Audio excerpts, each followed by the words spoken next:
Okay, here we go. Stand by. 3, 2, 1, action.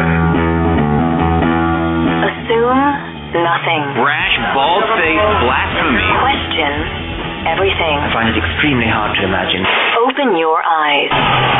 It is quite all right to be an atheist. The fastest growing group of people in the country has been measured as being those who have no belief or who are atheists. You don't have to be apologetic or quiet about it. Challenge the opposition. You see religion on 100 fronts losing the argument. And start thinking. This is the Thinking Atheist worldwide. I know this show is listened to well beyond the original live air date, and for that reason, if you are listening and you hear us talking about ghosts and goblins and spirits and the supernatural, it's because it's almost Halloween. It is the month of ghosts and goblins and the supernatural, and it's everywhere we look. Now, I love a good ghost story. I do. I've always been that way, even when I was a kid.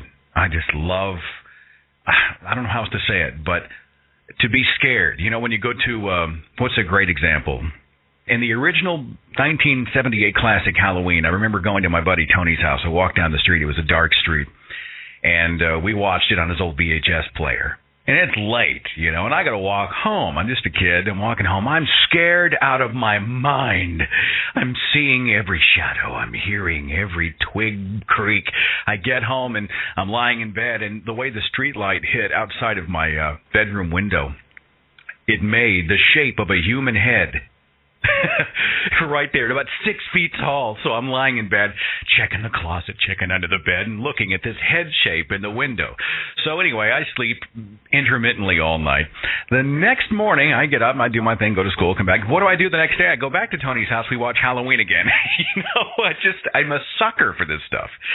And I've always enjoyed a good ghost story. Now, when I proposed whether or not atheists can believe in ghosts, I thought this was going to be kind of a no-brainer. I thought the skeptical community, the atheist community, even the agnostic community is going to be like, whatever. You know, they're going to blow it off. We're going to move on. I just thought it'd be kind of a fun Halloween question. And what happened was the switchboard and the Facebook page and the YouTube page and the chat rooms exploded with debate. Everybody's got an opinion, and I'm amazed at how often those opinions contradict each other. So before we do this show, here's a couple of things I want to remind you of, okay?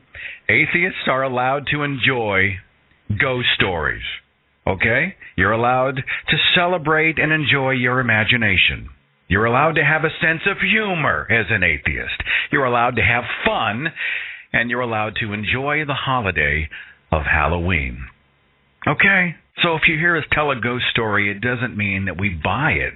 It means it's almost Halloween, and we're celebrating the holiday by sharing a ghost story. And I brought a couple with me, and I was hoping to hear some opinions from our people, because I want to know if you think you can disbelieve in God but believe in ghosts or spirits or energies or the supernatural. Is there another plane out there somewhere? I mean, I myself don't buy it. I think if you're going to say personal experience doesn't prove God, then personal experience can't prove a ghost walking down your hallway, or, you know, an apparition or an orb or a sound.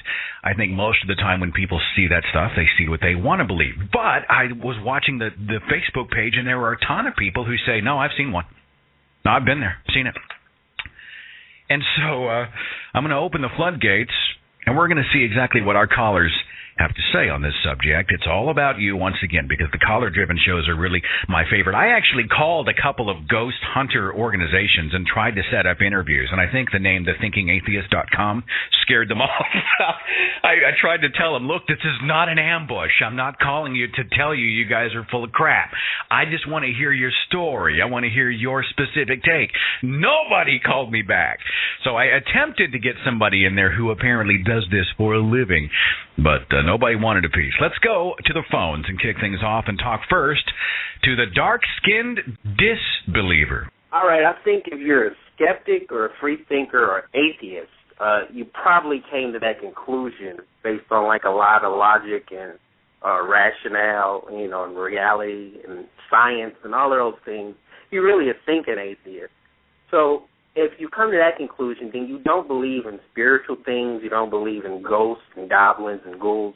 And if you keep going that far, where do you stop? It could just be demons and how about anything? How about leprechauns? Where do you stop at ghosts? Why do you stop at ghosts? Just believe in anything anybody has said they've ever seen.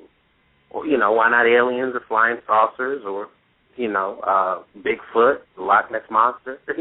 Where does it start with ghosts? I don't know if you mean like just ghosts, just, haunting mansions, or what do you mean by just ghosts? Or anything for Halloween? I don't know. The definition's pretty broad. Some people see an orb in a camera lens and they say that's a spirit, and some people are talking about full-figured apparitions of people walking and talking. And I don't know. What's your definition of a ghost? I guess a ghost is anything. It's a broad definition. Anything you want to make it. And if you want to keep going that far, you can just keep continuing on. I mean, people have seen several different things, in the past, 200,000 years of our existence, and I think that imagination, it gets away with itself. It starts going further and further, and I think that's how we start believing in God, because we couldn't explain what we saw. We didn't realize that it's a figment of my imagination, or that's bullcrap. I didn't see a see-through person walking down my hall. I'm just losing it a little bit. And they just go further with that. I didn't see somebody rise from the dead. The person was probably just sick. So people, they can continue to go on, and I think that's the same place where God came from. And that's all right, so you think it's all a bunch of crap. You think there's no way to be an atheist and believe in any spiritual plane out there. I think it's impossible, because we got to that from science, rationality, and logic. So no science, rationale, or logic behind ghosts. I'm on your page, bro. I appreciate your call. Thank you so much. Thank you. I had a comment on my YouTube page. It says, the answer is yes. It seems to me there's more evidence to support the possibility of the existence of ghosts than there is to support the possibility of the existence of God. Believing that something might happen after you die, or that human beings have a soul, does not automatically mean you have to believe in heaven or hell or any sort of deity. We got some disagreement on the subject. Let's go back to the phones and talk to Chris in Ohio. Hi, Chris. You're on The Thinking Atheist. What's your take on this business? Hi. How you doing? Good. Good. Well, I'll tell you, I am a registered nurse with an additional degree in physical science.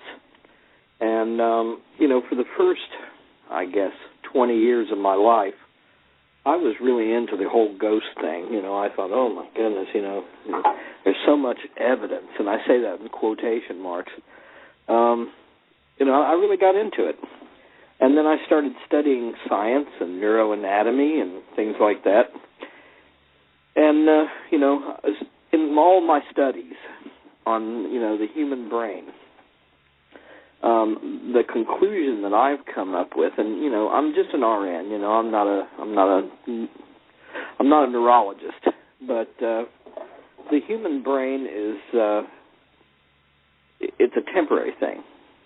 Our thoughts seem to originate from neurotransmitter chemicals and, other chemical processes. And, that to me indicates that when we die and our brain dies and decays, that's it. So from a scientific standpoint, I really don't, I try not to be completely and totally exclusive about that. It's like my atheism, okay? My atheism is from a standpoint of there's no evidence for the existence of God. And there's just a plethora of evidence for the non-existence of God. There's just been nothing. And, the same applies to ghosts. When you have somebody saying, oh, well, I had a personal encounter with a ghost, what you're hearing is, I had a religious experience. So you have to put it into the same framework when you judge it. Well, Chris, have you ever been around someone near the moment of when they passed under your care? I mean, they've been in the hospital, And have they said, I see a light, or I see my grandfather, or have they ever said anything like that? And what was your take if they did? Well, I have, and it's happened hundreds of times. And, I understand, as many clinicians do, that we have a particular portion of our brain that is the last portion of our brain that's still innervated when we're dying. And, near-death experiences, as they're called, generally, scientific community now feels that that's the last bit of information, bit of, perfusion in your brain before it goes, and you hallucinate. You see the same thing. Everybody sees the same thing, a light or their dead relatives. You can achieve the same result by getting into a centrifuge and basically, whizzing the blood out of the outer portions of your brain. There's some people out there that don't really require a centrifuge to hallucinate. True. There's some people out there who just sort of live on that plane. They hang out there anyway. So, but you've seen it firsthand, and you don't buy it. You think it's all chemical, it's all chemistry. On the other hand, the scientist side of me says people are claiming that there is a phenomenon called place memory, where images or actions are being somehow indelibly stamped on our reality, and that they play back at particular times so that some people can see it and some can't. Now, there's no evidence for that either. There's absolutely no evidence for that. And until they come up with some sort of testable, repeatable, recordable evidence for that, I'm having to put that into the same category as ghosts, because there just isn't any evidence, there just isn't anything empirical that we can hold in our hands and say, this is the way it is. Now, I have to add to this that I've been dead twice. Wait, hang on. You can't just throw that out. You've been dead I twice? have. I've actually, my heart stopped twice. And I'm telling you that both times it was conscious, unconscious, and conscious. There were no pearly gates, no bright lights, nothing. It was just blotto, okay? Now, that runs contrary to what a lot of people say, but I have to say, the first time it happened to me, I was down for about 3.5 minutes. So if something were going to happen, it would have happened, I'm pretty sure. The last thing you do is hear. And the last thing I heard was the ambulance driver saying, oh, crap, we're losing him. At that moment, were you conscious of the fact that you were on the bubble? I mean, did you fear death? No. I was... the first time it happened to me was an allergic reaction. And, it closed off my throat, and it pretty much threw me into respiratory and cardiac arrest. The only thing I felt was a pain in my chest. And then it was really nice. It was very pleasant. It was like being wrapped in a warm blanket. And I just didn't care. I didn't care what happened to me, as long as whatever it was pleasant to me. But you don't think that was God? That wasn't a spirit? That was something else happening chemically? Hypoxia. And, take a lot of crap for that. There's a lot of people who are believers, and the people who do believe in ghosts, and I'm not throwing off on these people because a lot of them are good friends to me, but the people who tend to believe in ghosts get just as angry at you if you seem skeptical of that. They're just as anxious for you to believe in that as the people who are intensely religious. There's a common thread there. You know what I think, Chris? I think, what if you actually died? What if you were a ghost right now? I mean, you might not even be here talking to me. This might be like a mass sighting. Oh, we're getting into some philosophy now, man. All of us right now are experiencing the ghost of Chris, and that's proof, dude. Yeah, I mean, this is a historic moment. Oh, it sounds like I'm losing your call, Chris. I'm starting to lose the signal. You're breaking up, my friend. Before you go, though, I do want to say thank you for calling. And, I'm glad to have talked to you, and I hope I don't take anybody off out there, but that's just the way I think. He sounds rather ghost-like at this moment. Doesn't he? Yeah, I'm fascinated by stories of the dead. Aren't you? You know, the HBO used to have stories about how people died. It was called Autopsy. I was fascinated by it. I love a good ghost story. I myself don't believe in ghosts, but I'm fascinated by stories like one I read out of a little town in Kansas. It's called Stull, S-T-U-L-L. It was named after the postmaster of that town 100 years ago. His name is Sylvester S. Stull. Small little town, quiet little town. The cemetery in that town is not threatening looking. It just looks like a small, little, quaint resting place for the town's tenants, and situated right there on a rolling hill. It contains an old church. Now, this church is believed to have been built around 1867, about 150 years ago. Now, one of the first legends in this town, this is supposedly real, focuses specifically on this pine tree that's located in the cemetery. In the early 1900s, there was a guy in that town. He was reported missing. Nobody could find him, and he was later found hanged from the cemetery's pine tree. Another legend says the tree was used in the 1800s to hang people who were accused of witchcraft, and that covens of witches would then come for years after and encircle the tree and perform various rituals. The tree was cut down in 1998, but they say even now supernatural activity happens in that cemetery around the tree because the old church has a platform there on the outside. Under that platform at the church, next to the pine tree, is a stairway that descends into the earth. It has no real destination. I guess it just goes down into the dirt and stops, okay? It is said if you go down these stairs, you begin to feel an unknown force tugging at you. And if you try to turn around and come back to the surface, you'll lose all sense of time. The stairway extends. It takes days to get back to the top. You disappear for days. And the legend says every Halloween, this hole in the earth becomes a portal, a direct doorway to hell. And Satan himself climbs the stairway to visit the grave of his own child, buried somewhere in that small cemetery. And then he descends back into the earth, and the portal closes for another 364 days. It's complete crap, but it's a great story. Let's talk to Bill in Pennsylvania. Bill, you're on The Thinking Atheist. What's up?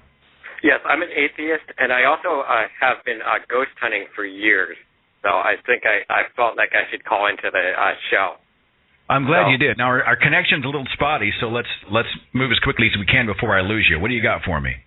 Okay, basically, I've been ghost hunting for years. Most spots, I don't find anything, and I'm going to say that I believe that there's something with the phenomena of ghosts. What that is, I don't know. I'm not willing, like, most people jump to say it's the spirit of the dead, but I'd say that there's evidence that there's something going on that we don't know. Well, what evidence have you seen? I mean, have you seen something? Well, actually, I have seen something, and I verified it. Like, basically, my friend and I formed a ghost hunting team. I looked behind my one friend, and I saw a man standing behind him. And then, without talking to my friend had seen him too. My friend took us aside, and we described him to look the same way. So it was basically we saw him, we didn't describe him to each other. They took us, separated us, and we described him the same person. So you both saw some sort of an apparition in separate times or separate parts of this facility, and when you described him, you both described him the exact same way? Am I catching that right? Yes, the exact same way. So I'm saying there's something going on. I don't know if it's I'm not going to jump to spirits. I'm not but there's something unknown that's going on, and that's my opinion of it. All right, Bill. Is that all you got for me? I appreciate it. That's basically what I wanted to go over, because I think that it is not mutually exclusive to believe in some sort of form of supernatural with not believing in God. So. All right. Thanks, Bill, for the call. I appreciate it very much. There's a show on the Travel Channel that it makes me shake my head. It's, what's it called? Ghost Adventurers or Ghost Adventures? Have you seen this? They take 3 of the dumbest guys, and they travel all around the world to the most haunted facilities, the castles, the hospitals, the homes, and they make a big deal about how I guess the protagonist of the show once had a supernatural experience, and he's been fascinated by it ever since. So they go to these places, and they make a big deal about locking themselves in all night. You know, I was watching one the other day. I don't know why. It drives me crazy. They were at some hospital, some old, dilapidated, rundown, busted-up hospital, and they lock themselves in. They make a huge thing about it. They bring a master padlock out. Click. We are now locked in for the night. And I'm screaming at the television, there's 150 broken windows in that hospital to get out of. You know, I mean, no, I don't buy it. So then they go from room to room, and they have these, they've got the thermal camera and the infrared, and, I don't know if they use divining rods, but you've seen these types of shows, right? And they go in, and they have very, very sophisticated paranormal detection techniques. Stuff like, are you the axe murderer that killed 13 people in this very room 100 years ago? And then they pull out their little EVP recorder, right? So then they go back and play it back, and they play a supposed response. Are you the person who killed 13 people? And they play it back. Did you hear that? A voice just said, you are all dead men. Here, play it again. I mean, it sounds like nothing.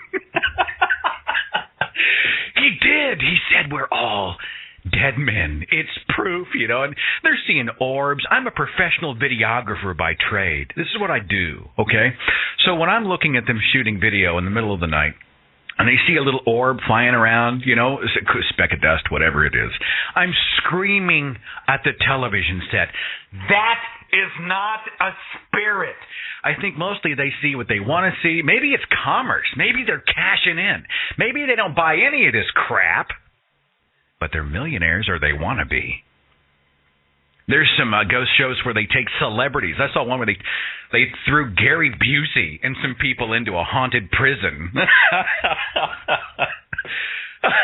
I mean, they're supposed to bring us definitive evidence of the afterlife, of paranormal activity, of spirits here on Earth. I mean, come on. So the whole time, they just essentially scare the crap out of each other. And after 30 minutes of watching, the scariest thing in that prison was Gary Busey. Back to the phones. Let's talk to Jack in New York. Jack, you're on the Thinking Atheist. What's up, man? Hey, what's up? Can you hear me? I can. I don't know what's up with the phones. Maybe it's Blog Talk. Maybe it's something else. But they're a little spotty. So hang in there with me. What do you got for me? I don't know. I was just laughing at that comment you made about Gary Busey. Like, of all people, you would bring in someone as messed up as Gary Busey to present evidence of ghosts, right? That man might be proof of demons. I'm just saying, there's something going on in his brain that's that has not yet been explained by the natural world. What else is up? So about the whole can atheists believe in ghosts? I think it's possible because atheism doesn't really define ghosts; it defines God. But given that most atheists require proof, I'd be hard pressed to find one who's selective about that kind of stuff and believes in ghosts and doesn't believe in God. But when you think about it, you see a lot of people who are selective anyway, like people who believe in God and then don't believe in Santa Claus. How's that different from somebody saying, the Holy Spirit touched me. I was at church and I felt the voice of God. How does feeling or sensing a presence, how's that different from anything else in the religious community? It's no different. I'm just saying technically it's not God, so I guess technically it could happen, but I'd be hard-pressed to find an atheist who does believe in ghosts. 100%. I'm seeing a bunch of them, man, on my Facebook page. There's been arguments for the last 48 hours. My question is, doesn't it pull all the bullets out of the gun if you say, well, your personal experience with God or Jesus or whoever, you can't prove that. It's not tangible. It's not verifiable by science. It's your own subjective experience. Right. However, I can have the same experience with. Yeah. I mean, you catch what I'm saying? Yeah, I can have the same experience with a ghost, and mine's valid, and your experience with the Holy Spirit is not. Yeah, that makes sense.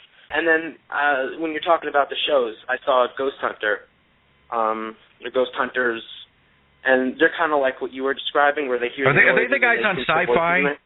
Are they the guys on the Sci-Fi network? Yeah. Oh my God. Oh. And they said they saw a full body spirit, 2 of them, and I at first I thought, oh my God, they saw a full body spirit, and then I started thinking about it, I'm like, oh my God, how many drugs did they take before they went in there? Don't people see kind of what they want to see? I mean, I'm a romantic. I'd love to be able to hole up on a haunted house with some thermal cameras and come out with something cool. It'd be a great story. It'd be exhilarating. It'd be a lot of fun, you know? Yeah, I'd be too scared to do it, but sure. If I had the guts to do it, yeah, it'd be great. Jack, I'm losing you, my friend. Our connection's going spotty. I got to let you go. But thank you so much for calling. I appreciate your perspective very much. True story. Last night we went to a haunted, it's like a big haunted house. It's in the area. It's about 40 minutes from town. Because I love a haunted house. I love scary rides. I love scary movies. Always have. Even when I was a hardcore Christian, I always did. You know, always did. And we went, and one of the attractions was, would you like to have your photo taken in a casket? Last night. And I was like, oh, that'd be wild. You know, never been in a casket before. And so I'm paying my $5 and walked up there. They lay you down in the casket, and it's half open, you know, and they give you this black set of flowers, and you lay it on your chest. And they take a photograph, and they make sure you like the photo, and then they print it out. And when I was done having the photo taken, I thought, well, this is kind of weird laying in a casket. I mean, it was very odd, surreal, bizarre. You know, you're thinking one day I'm going to be laying in this in a coffin like this for real, you know. So afterwards, she said, hey, before you get out, would you like us to go ahead and close the casket? Really? Yeah. Do you want to know what it's like just to be totally encased? All right, yeah, what the hell? Let's do it. So she reaches over, and she closes the top of the casket hard. Boom! And it's deathly silent. And it's so dark. And you're lying there for about 15 seconds, holding black flowers. And you think, I'm in a coffin. And then she opened the top. And I got the heck out of there. But it was exhilarating. I don't know how to describe it to you. There's something about the experience.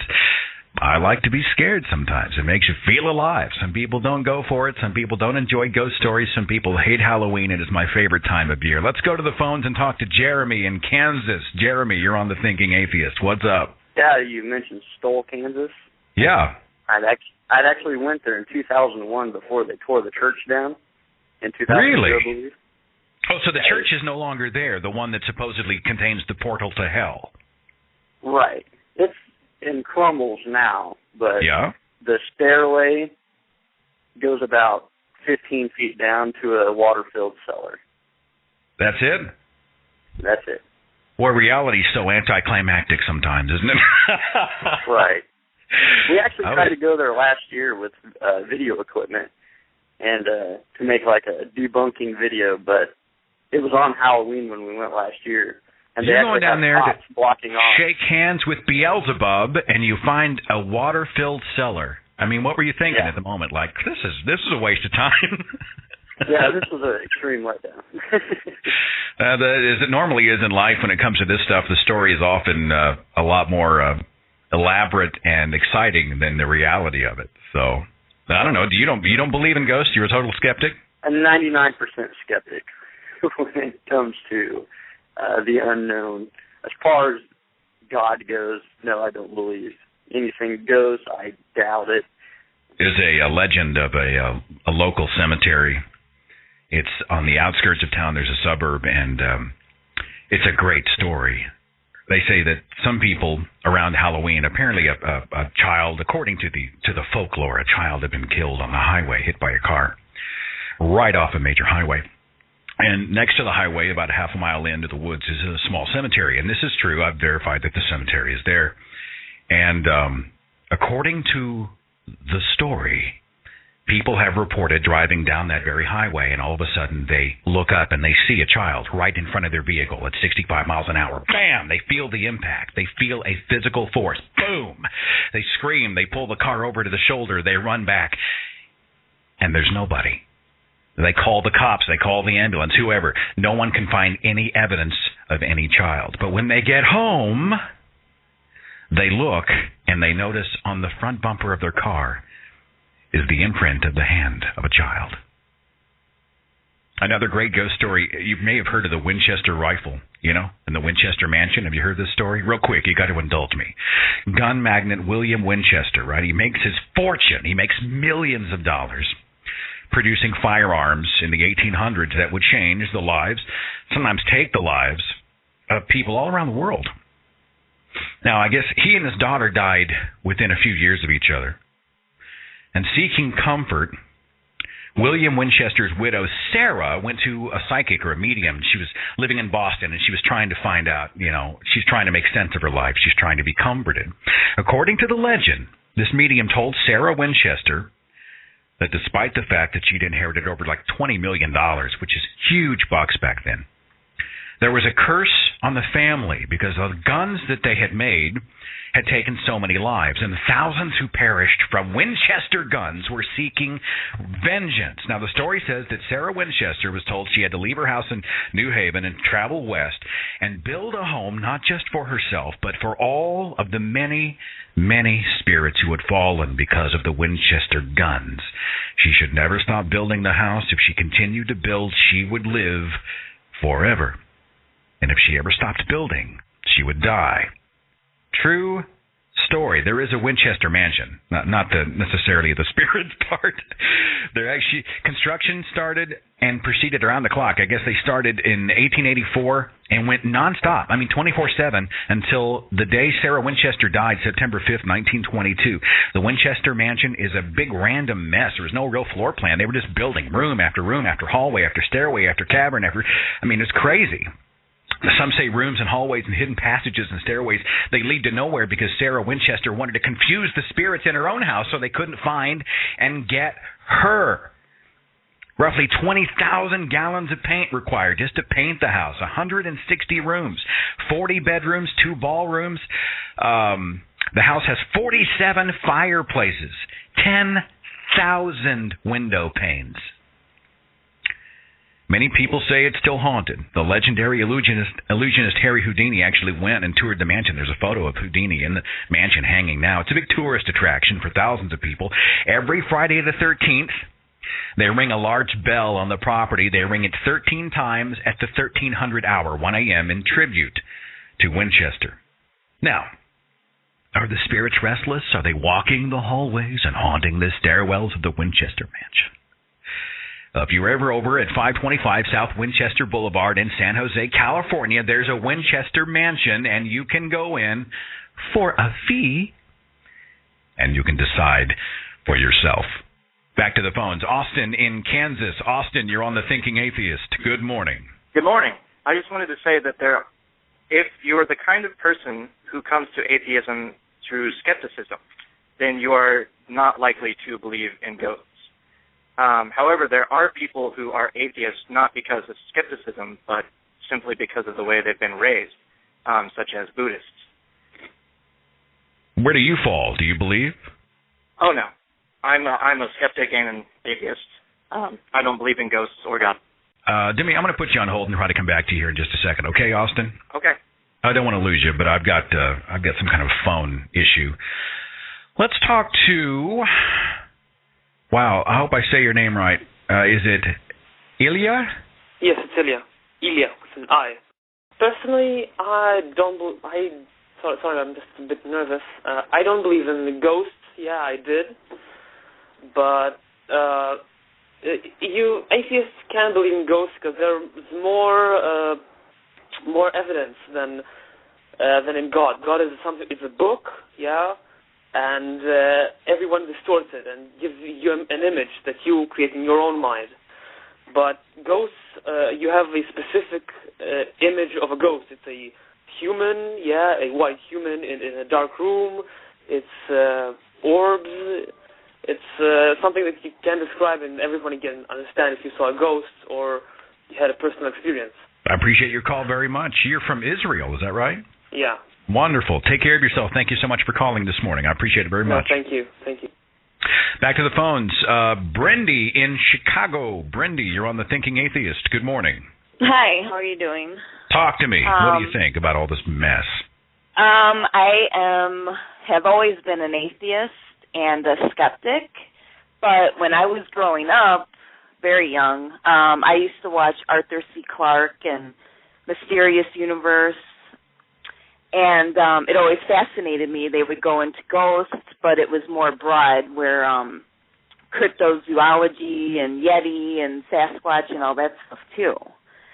So I always had this hope that there was evidence of all the different kinds of mysterious things going on.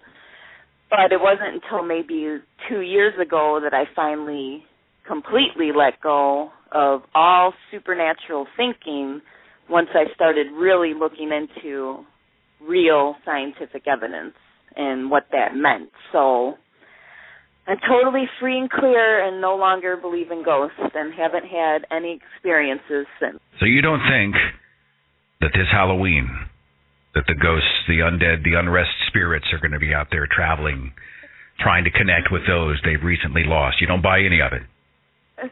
No, and I will sleep in a cemetery to prove it. Do you like the Halloween holiday? Do you enjoy this time of year? Oh, it's my favorite. I mean, my son is going as, he's going to have the placards that say the end is near and ring a bell, so it's going to be fun. That is awesome. When I was growing up, we were allowed to dress up, but because it was a religious family, they didn't want us to be devils or demons or witches. It always had to be, supposedly innocuous things, clowns and hobos and that kind of stuff. But there's a few things I enjoy in this world more than hearing the doorbell ring 20 times on Halloween night.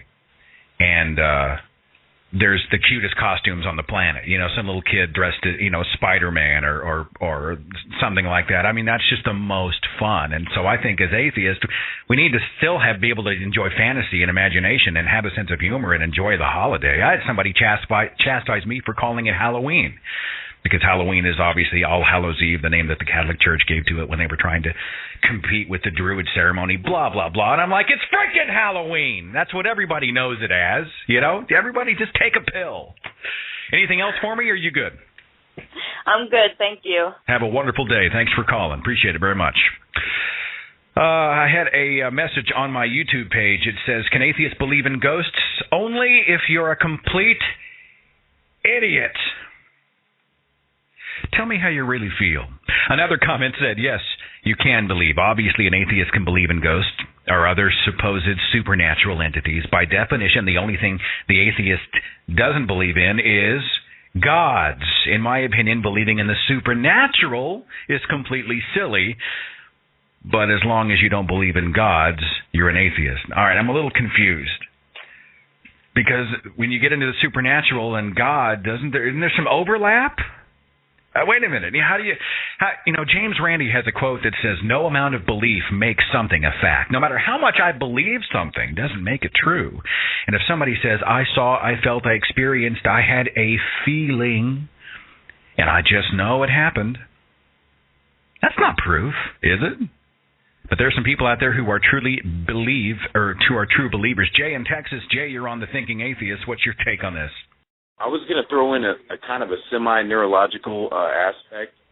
When I grew up, I was kind of like a semi-Christian. When my family kind of threw me up a little bit, we went to church a few times. But when I went to California with one of my ex-girlfriends, they had a different kind of church, and it was kind of more of a, like, we just love each other, and then we'll get in groups of mass, and people in masses that are feeling each other's energy, they have this like great feeling, and then when they believe in something that is there or isn't there, they tend to feel good, and it harbors their emotions. So, but when you look at it from maybe a doctor's point or a psychiatrist's point, they look at it as that's neurological descent of something that really isn't there, that your brain is making up because you've been taught since you were a child to believe.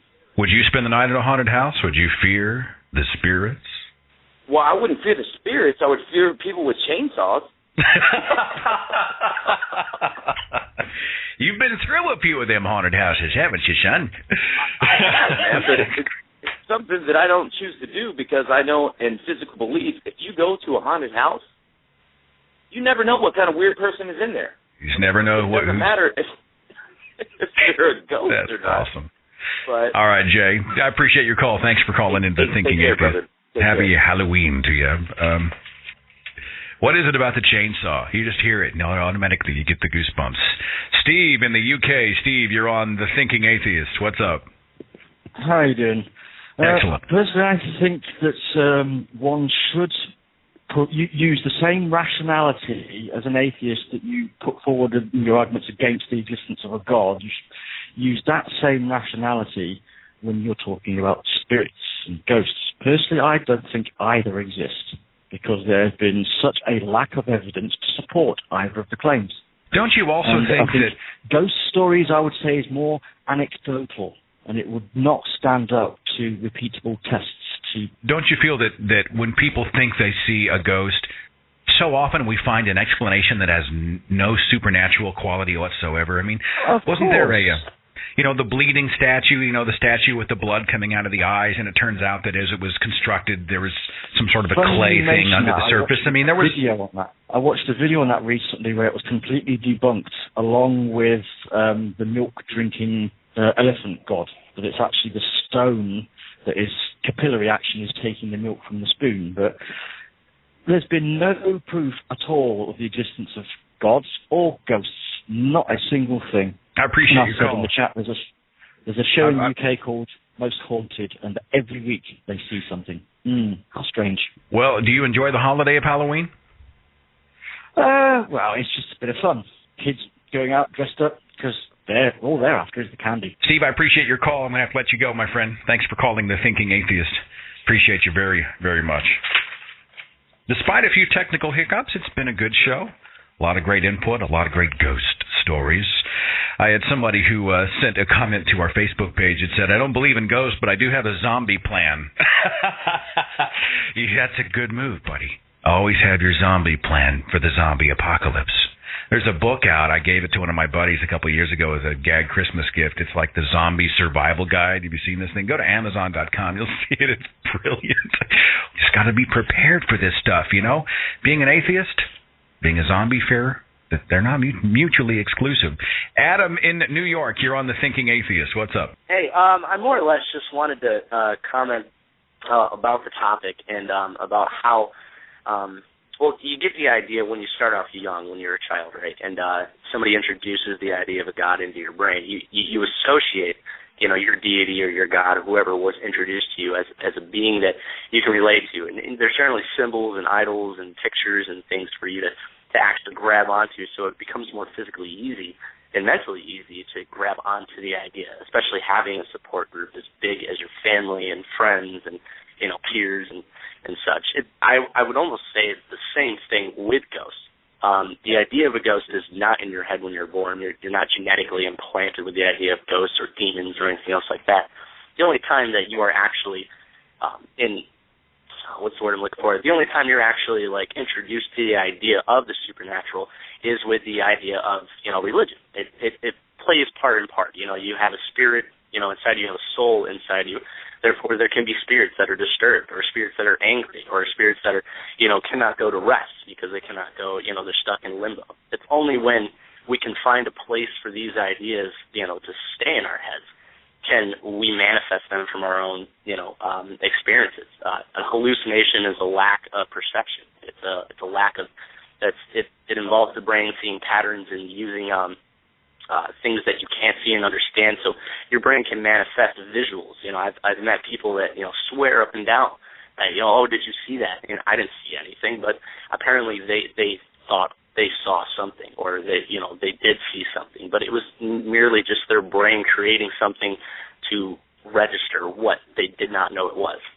So the psyche is trying to fill in the blanks, and it's amazing how powerful the psyche can be. It doesn't make it real, doesn't make it true, doesn't make it factual. And you had you had made you had said a story about people seeing a child in front of in the road, and they feel the impact, and they feel the child hitting the car. That's no more than just the group psyche, one feeding off of another, somebody, mentioning it and then it happening, and then as somebody screams, something's implemented into that brain. It's amazing how quickly our brains can adapt to what we're scared of, or what we're afraid of, or what, what we can't explain. And the best answers to anything that we deem supernatural is, oh, it must have been a ghost. Oh, it must have been a demon. You know what I think it's like, Adam? I think it's like the rumor game. I think something happened somewhere, and by the time the tale is told, it takes on a life of its own.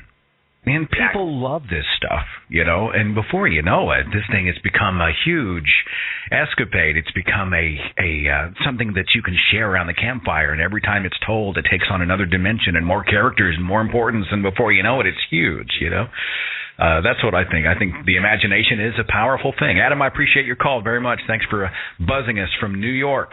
Being an atheist, this is from my YouTube page, being an atheist and still believing in some sort of supernatural or spirit world is just stupid.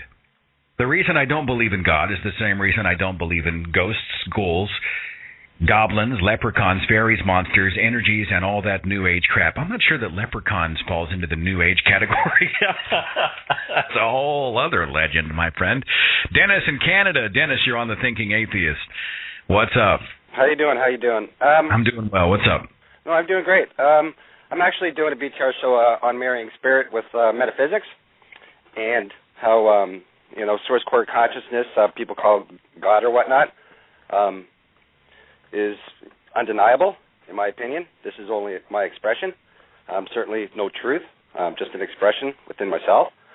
And everything is, and I did a couple shows on energy.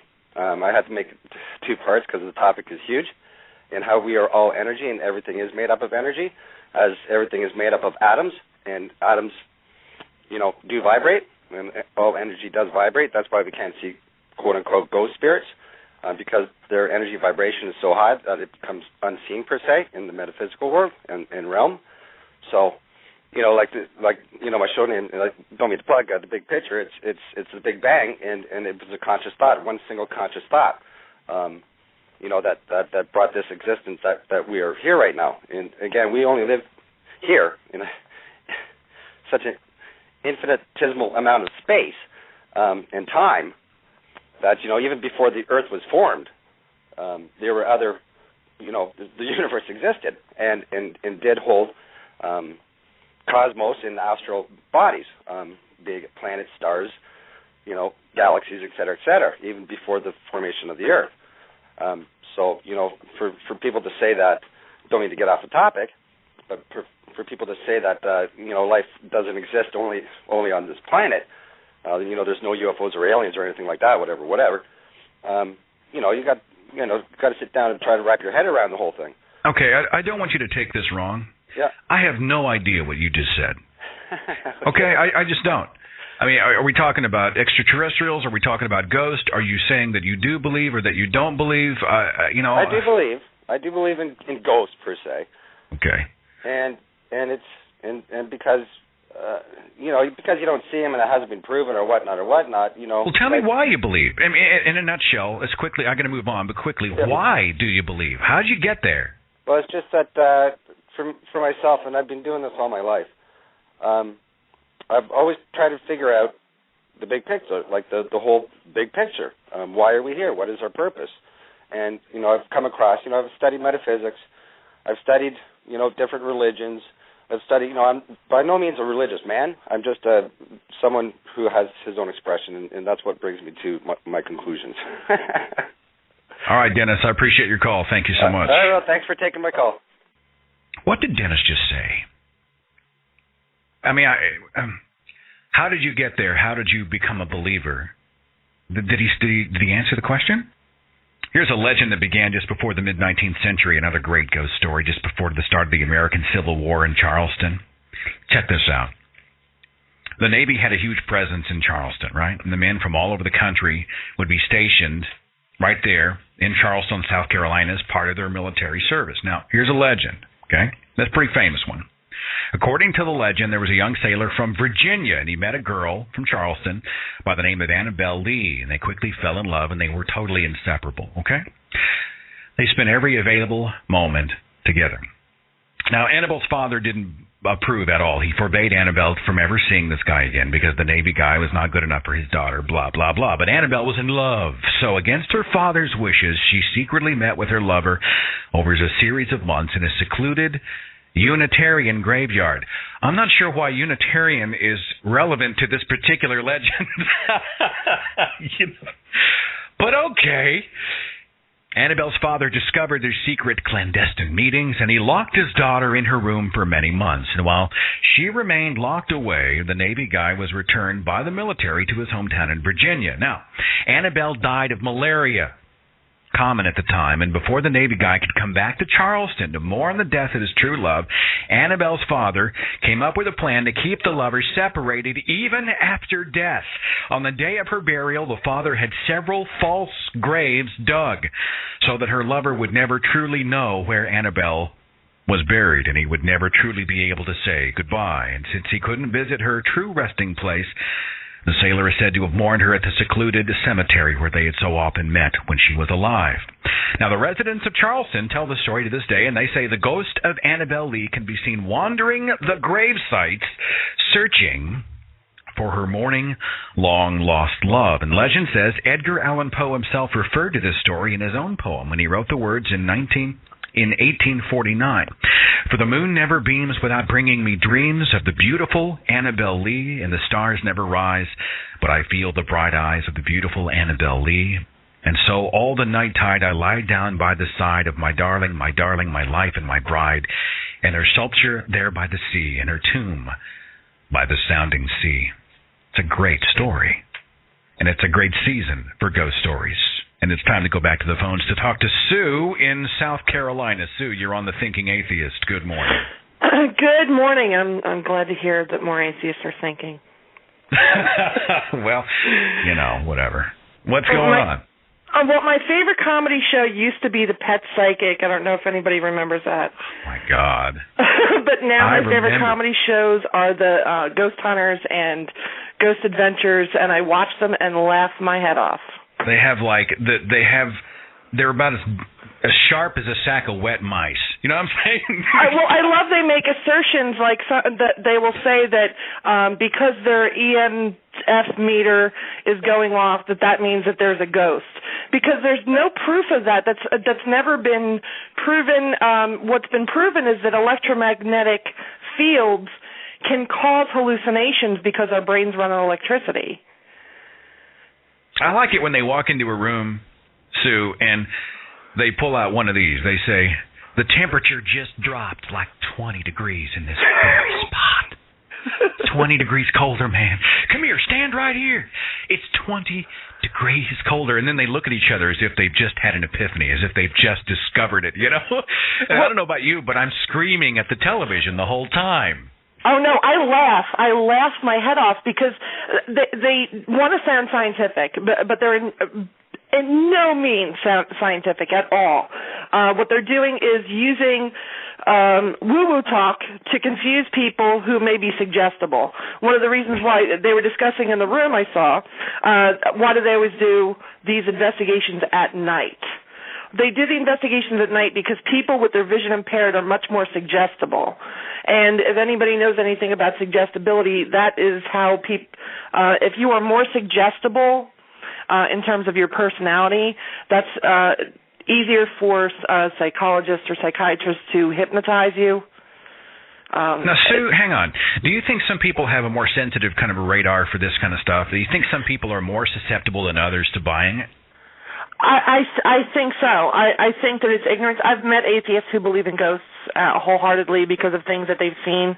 My own husband, I was telling a story earlier, had an incident when he was a teenager where he was chased by a shadow, and it was three-dimensional, opaque, had no physical features other than being humanoid-shaped, and it had like a very barely defined outline, like it looked like it was broken. And he was chased. He said he was chased by it, and he was suggestible. It was at night, and he didn't think anything of it until another kid who happened to be playing laser tag with his little group reported that he saw it too. And it wasn't, he thought he was just freaking out over something he saw out of the corner of his eye, but another kid saw it too, and that corroboration is one of the requirements of science. So while he doesn't believe in gods, he doesn't believe in ghosts, he still can't dismiss that. He doesn't know what it was. He can't answer any questions about what it was, but it just evoked so much dread in him, it stayed with him until adulthood. So he was chased by an apparition with barely recognizable features that caused him a feeling of dread. No, yes. It wasn't Gary Busey, was it? No, it wasn't okay, all right, just double either. But it wasn't. It had no human features. You couldn't see any features. It was just blackness. Oh my God! It was in a humanoid shape. Gary Busey. I don't know if it was Gary Busey or Glenn Beck, but it was really, really frightening to him, and it stayed with him all this time. But he takes the agnostic's position that he doesn't know what it was. They say when it comes to crime scenes, some of the least reliable testimony is eyewitness testimony. Yeah? Absolutely. I think that's the same is true when it comes to shared paranormal experiences. You get people together, before you know it, it becomes sort of a communal event, and they're looking for ways to agree, don't you think? Yeah, but if they'd been out on a ghost hunt or playing Ghosts in the Graveyard, etc., I would absolutely agree with you. But the problem is that they were just playing laser tag. It wasn't like they were focused on the darkness. They were around a friend's house. It's not like they were in a strange place or a cemetery. They weren't in an area that would make them more suggestible. They could see, my husband was hiding, and he could see his friends walking. So it wasn't like he was suggestible. And there were lights on, and whatever this thing was, he described it, it was in the light. And it cast no shadow. And well, Sue, hang on. What do you think he was seeing things? How do you explain it? You're the skeptic. How do I explain it? What I say is I don't know. I'm a proud fan. You look at him and say, "Look, honey, I love you, but you're full of crap. This never happened." Or do you? No, I tell him I wasn't there. I don't know. It can't be replicated. It's not something that can be scientific because it was an experience. Like people have religious experiences, and whatever experience they want to have, I don't believe that they had it, but it's theirs, and so it's his. And if he believes that happened, then he believes that happened. But he still doesn't believe in ghosts. But he knows something happened. He just can't explain what it was. Exactly. So he does take the skeptic's position. He doesn't deny that it happened, but he has no explanation for it. It just happened. He's not a drinker or anything, is he? I mean, no, and he was like 14 when it happened. So I'm just saying. Sue, you're a great caller. I appreciate you being a part of the podcast this morning. Have a wonderful day. Thanks. You too. Some great calls out of South Carolina. That's some good stuff. My call screener, Chaotic Shelley, who is awesome, who has done such a good job of helping me navigate these podcasts every week. I know she's got a dog in this fight. Shelley, can you hear me? Yeah, I can hear you. Can you hear me? Shelley, real fast, tell me what you're thinking about this ghost business. I mean, you're part of the show. Do you buy any of it? What do you think? In all honesty, it's bullshit. But the thing it's bullshit, okay? But I'm just going to say this. If someone's an atheist, then they deny the fact or the idea of a God, and they obviously deny the idea of afterlife, right? I'm just saying, aren't ghosts part of afterlife? Like, if you deny afterlife, how can there be ghosts? You're talking about the soul, right? If you have a soul, an immortal soul. The whole idea of energy after life, that there's this thing after life that continues to exist. If you disapprove the idea of a God, of religion, of afterlife, how can you accept the idea of ghosts? Shelley, thanks for taking care of the phones today. I appreciate you very much. Anytime, love. All right. I got time for maybe one or two more. Let's talk to Crystal in Norway. Crystal, you're on the Thinking Atheist. Hi. I actually grew up in a haunted house, according to the neighborhood kids. And I had a ghost-like happening to me when I was a teenager. I was often home alone when my parents were at work, and I was washing dishes one day, and I could hear the sounds of someone walking up the stairs from the basement. And I thought it was just my imagination, so I just continued washing my dishes. But then I heard him walking towards me, right behind me. And I turned around, and I saw this black, dark figure, and it really, really freaked me out. And I still get chills telling the story. But really looking back on that, I know it was just my imagination, and I was just a kid that was freaked out being alone.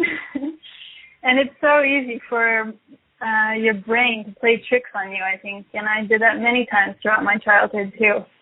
So, Crystal, so you've used reason. You have used reason to conquer a subjective emotional experience. I mean, in your mind, you've said, I ain't buying that it's a ghost. It was something else. Is that what you're telling me? Yeah, definitely. Crystal, but thanks for the call. I was freaked out by it when I was there. Yeah. Well, duh, yeah. You turn around and you hear footsteps. Crystal, have you ever seen the movie Paranormal Activity? No, I don't watch scary movies. I get too easily scared. Let me tell you, they shot this movie for about, $15,000. I mean, less than I paid for my freaking car, right? They shot this movie for over 7 days in a house. And when you mention the sound of footsteps, right, on the stairs, there's half of the freaking movie is just one camera showing an empty hallway, and you just hear the footsteps. Yeah. Scared the crap out of me. I mean, I was at my hand over my mouth. So I know the feeling, girl. Yeah. Take care of yourself, Crystal. Thanks for the call. All right, take care of yourself. Let's do one more before we wrap things up here and talk to... I think Shelly's still getting this next call rounded up here very quickly. So while I'm waiting, let me go back to my YouTube page. The difference is there's plenty of evidence to support the existence of ghosts. Evidence. Now, there's not a lot of elaboration here as to what he means by evidence. I mean, we're talking orbs now? I mean, we're talking, what constitutes evidence? You should change your name to the Unthinking Atheist after this podcast. Reality has enough terror and horror. There's no need to evoke ghosts. We're just having fun. It's Halloween. Let's talk to Billy in North Carolina. Billy, you're on the Thinking Atheist. What's up? Well, I grew up in a primarily Christian family for the longest time. I was watching this back when I was in the church. I was like 14. I was watching Shawshank Redemption, Morgan Freeman and all that. And I'm laying down there on the couch. I could have sworn I saw this guy like in a one of those like old 50s zoot suits with like a top hat and everything, just stare right over me as I was watching this freaking. And it wasn't like a little shadow or anything. I actually saw like vivid detail. And to this day, it like confuses me. I don't know if I could just say, oh, it's a figment of my imagination or something like that, because I've never seen anything like that detailed. So, what is your explanation for this? I honestly, even after watching all the videos and everything like that, and getting all the confirmations of the Bible, I still cannot explain it. I've not really had any. It's confused me even to this day. I still don't know what it was that I saw. I would like to think that, maybe, there is some kind of gapway between it, but even that just seems ridiculous. That's like the best explanation I've been able to come up with, was that, maybe it was something, but even that's a little ridiculous. Billy, here's what I think. I think after watching the Travel Channel and Sci-Fi, I am convinced that you and I are plenty qualified to start our own show, okay? I say we go down to the store, we pick up some cheap video gear, some thermal cameras, some night vision, a couple of divining rods, a laser thermometer. We go out, we sign a deal, we fill our pockets, baby, because if these guys can get a show, you and I are supremely qualified to go out and hunt by the supernatural. You know what I'm saying, Billy? Yeah, let's do it. And I know North Carolina is plenty haunted. Billy, take care of yourself. Thanks for calling the Thinking Atheist podcast. Man. No problem. I hope the lesson we take from today is this. Above all, on Halloween, it's okay to enjoy a good ghost story. And honestly, it's okay for us to say something happened in our lives that we don't necessarily explain. Geez, that's part of our existence. Something happens and we seek the explanation.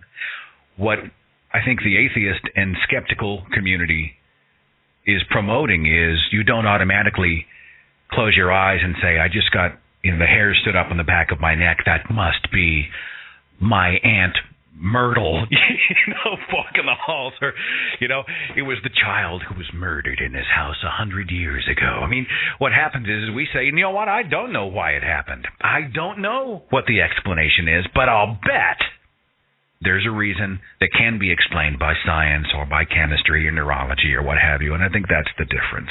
I mean, honestly, I love living in a world where something happens and I'm like, how did that happen? And it becomes another way for us to evolve, another way for us to learn and know more. I love the holiday of Halloween. I love answering the door with the trick-or-treaters, and we dress up and we eat the candy and we scare the crap out of each other. I love haunted houses. I love scary movies.